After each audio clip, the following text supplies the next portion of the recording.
Hello বন্ধুরা, দেখো আমার এই দেখো উচ্ছে গাছে উচ্ছে ধরেছে। এতদিন ধরে আমি দেখিনি, তো এই দেখো এটা পেকে গেছে, দেখতেই পাচ্ছ। আরও কতগুলো ধরেছে, আমি এইমাত্র একটা ছিঁড়ে নিয়ে গেলাম রান্না করতে। তো আমার তো খুবই ভালো লাগে। আর একটা নতুন জিনিস যখন তুমি নিজে হাতে গড়বে দেখবে অসম্ভব ভালো লাগে, অসম্ভব। এই দেখো এখানে আবার ফুলও ধরেছে, দেখেছো? এই দেখো, এই দেখো কত, মানে অনেক অনেক হয়েছে গিটে গিটে। এই দেখো ছোট ছোট ছোট ছোট একদম, দেখতে পাচ্ছ? এত ভালো লাগছে কি বলবো। আজকে আমি ভাবলাম যে একটা গাছ থেকে উচ্ছে তুলে নিই, তো তুলে নিয়ে ভাবলাম একটু লাউ দিয়ে ডাল করব। তো তার জন্য আমি তোমাদের সাথে সেই ভিডিওটা সব কিছু শেয়ার করি। তো ভাবলাম তোমাদের সাথে চলো যাই, একটু দেখিয়ে দিই, শেয়ার করে দিই। যেহেতু উচ্ছেগুলো আজকে তুলবো, সব রান্না করব, নাহলে সবই পেকে যাচ্ছে। তো সেই জন্য ভাবলাম আমার বন্ধুদের সাথে একটু শেয়ার করি। এখান থেকে আমি একটা উচ্ছে তুলে নিয়ে গেছি একটু আগে, সেটা তোমাদের সাথে দেখাতে পারিনি। তো ভাবলাম এই দেখো, আরও আমি দেখতেই পাচ্ছি না, পাতার নিচে নিচে এত ধরে রয়েছে। আর নিজের থেকে একটা হাতের জিনিস করলে দেখবা সবারই খুব ভালো লাগে সেই জিনিসটা।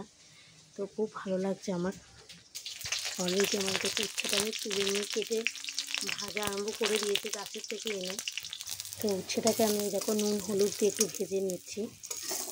তো এরপরে আমি দেবো পোড়ন। তো কী কী পোড়ন দিয়ে আমি এই তিতার ডালে তোমাদের সাথে সেটাও শেয়ার করছি, তোমরা ভিডিওটা সম্পূর্ণ দেখবে আর আমার পাশে থাকবে সবাই আমাকে। তো আমার পেজটাকে বেশি বেশি করে সাবস্ক্রাইব করো, ফলো করো, লাইক করো, কমেন্ট করো, শেয়ার করো। তোমাদের সাপোর্টের অত্যন্ত প্রয়োজন। আমি একটু একটু করে বড় ভিডিও তোমাদের মাঝখানে আনবো চেষ্টা করছি। তো তোমরা আমার পাশে দেখো সবাই। তো আমার উচ্ছেটা দেখো সুন্দর করে ভাজা ভাজা হয়ে গেছে। এখন আমি এর মধ্যে কি কি পোড়ন দিই সেগুলোই তোমাদের দেখাবো। তো বন্ধুরা দেখো, এখানে আমি দেখো ডালটা আগে প্রেসারে সিটি মেরে নিয়েছিলাম, মটর ডাল যেহেতু। তো একটু লাউ দিয়ে রেখেছি আর একটুখানি সিদ্ধ করে নিয়েছি, আমার খুব ভালো লাগে ডাল সিদ্ধ খেতে। তো নুন কাঁচা লঙ্কা একটা আলু দিয়ে সিদ্ধ করে নিয়েছিলাম, সেটা তুলে নিয়েছি। এখন এর মধ্যে একটু হলুদ দিয়ে দিয়েছি, লাউটা কেটে ধুয়ে এর মধ্যে দিয়ে দিয়েছি। তো এখন চলো, উচ্ছেটা আমার ভাজা হয়ে গেছে, আমি দেখাই কি কি দিলাম এর মধ্যে। একটু উচ্ছেটাকে সাইড করে নিই। উচ্ছেটা একটু বেশি ভাজা হয়ে গেছে, অসুবিধা নেই। তেজপাতা একটা দিলাম। এবারে দেখো সর্ষে, এগুলো আমি রেডি করে রেখেছিলাম। এই দেখো ধনে, ধনে এগুলো দিয়ে দিলাম, যেহেতু এটা তিতার ডাল করছি লাউ দিয়ে। আর এই দেখো গোটা জিরে, তোমরাও চাইলে বাড়িতে এরকমভাবে করতে পারো। আর এটা হচ্ছে একটুখানি রাঁধুনি, রাঁধুনি দিয়ে দিলাম। তো এগুলো দেখতেই পারলে কি কি আমি অ্যাড করলাম এর সাথে, তোমরা দেখে নিয়ে করতে পারো। তো একটু এগুলো ভেজে নিলাম এর সাথে। দেখো সেন্টটা খুব সুন্দর বেরিয়েছে, যেহেতু লাউ দিয়ে তিতার ডাল। তো আমার ভাজা হয়ে গেছে, এখন আমি এই ডালটা এর মধ্যে ছেড়ে দেবো। তারপর একটু নুন মিষ্টি যে যেরকম পরিমাণে খাও। এবার জোরে টেম্পার দিয়ে দিলাম, যেহেতু ডালটা একটু এবার ভালো মতো উতলাবে, মানে ভালো মতো ফুটলে তবে গিয়ে আমি নামাবো। তো একটু সামান্য হলুদ দিয়েছি, বেশি হলুদ না দিলেও হবে, ডালে বেশি হলুদ না দিলেই ভালো লাগে। তো সামান্য হলুদ আমি দিই। তো নুন দিয়েছি সিদ্ধ করার সময়, একটু দেব। তারপরে দেব চিনি একটুখানি। তিতার ডাল তো একটু সামান্য চিনি দিলে কি বলো তো, ডালটা অসাধারণ সুন্দর লাগে খেতে। তো বন্ধুরা আমার পাশে থেকো তোমরা সবাই। আমি অনেক কষ্ট করে ভিডিওগুলো করি, এক হাতে ক্যামেরা ধরে এগুলো সব রেডি করে তারপরে তোমাদের সাথে এই ভিডিওগুলো নিয়ে আসি আমি, ঠিক আছে? তো তোমরা আমাকে একটু সাপোর্ট করো বেশি বেশি করে।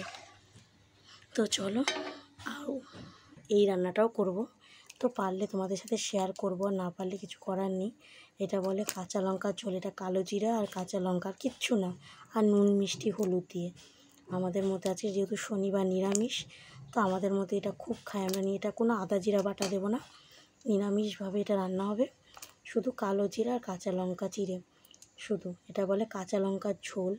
লম্বা লম্বা করে কুমড়ো, পটল, আলু দিয়েছি, একটা ঝিঙে দিয়েছি, সব লম্বা লম্বা করে মাখা মাখা করে করবো। এটা গা মাখা, একটু সামান্য ঝোল রাখবো অল্প অল্প। আর এইটা দেখতে পাচ্ছ, এটা করেছি আমি সব রকম কিছু ছিল না, তো সব কিছু তোমরাও বাড়িতে এরকম করতে পারো। যখন কিছু থাকবে না তো আমি একটা আলু কুচিয়ে, একটু ভেন্ডি কুচিয়ে, এই যে লাউয়ের চিল্কা, তারপর একটুখানি বেগুন, এই যে একটা পটল, সব কিছু কুচিয়ে দিয়ে এটা একটু সর্ষে ফোড়ন দিয়ে রান্না করব। একটু ধনেপাতা দিলে তো খুবই ভালো হয়, একটু নুন মিষ্টি দিয়ে। তো তোমাদের কিছু না থাকলে আর 2-1টা কাঁচা লঙ্কা চিড়ে দিয়েছি। তো আজকে আমার রান্না হচ্ছে এই পর্যন্তই। তো তোমরা ভিডিওটা ভালো লাগলে অবশ্যই লাইক কমেন্ট করো, ঠিক আছে? চলো টাটা, আবার পরের ভিডিও নিয়ে আসবো।